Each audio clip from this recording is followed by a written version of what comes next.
What's up, guys? Welcome back to Mike's Universe. Last night's episode was truly the most eventful and awesome episode ever. It started off nice with Steven singing about the things he'd rather do than think about his mother's decision. And he continues singing as everyone preps for the wedding. The wedding begins as everyone comes together and Greg plays the music. Now I would just like to say it was very interesting to see how Ruby and Sapphire's outfits were inverse to what they usually wear. Steven starts doing his part of the ceremony, although Sapphire and Ruby really couldn't wait, and rushed through most of it.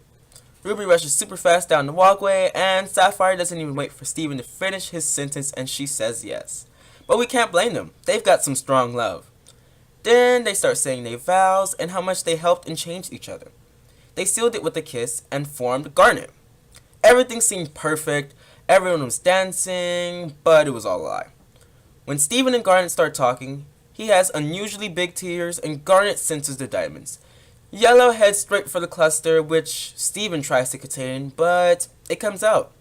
And instead of the cluster becoming a massive gem that destroys Earth, it turns into a hand that starts taking Yellow Diamond on. But Blue, she lands and starts attacking the gems. One thing I noticed about Blue's powers are that it only affects gems and it causes them to feel the same amount of sadness she has, seeing that Connie wasn't affected. Garnet distracts her and Lapis comes back. Welcome back, Lapis. And she tries to use her powers on Lapis, but Lapis isn't affected because Lapis has felt the same amount or more of sadness. After lots of fighting, the cluster beats Yellow and she comes to aid in Blue's attempt to fight the gems. As Peridot tries to drive her off as she did before, she sadly gets proof, and then Yellow completely stomps Steven, sending him into a weird spiritual realm where he can communicate with others, kind of like what he did with the cluster and Watermelon Steven. He uses his powers to let the diamonds know that he's Pink Diamond, even though they try to stop him at all means. But towards the end of the episode, they all end up accepting it. And when Steven wakes up, everyone is looking at him.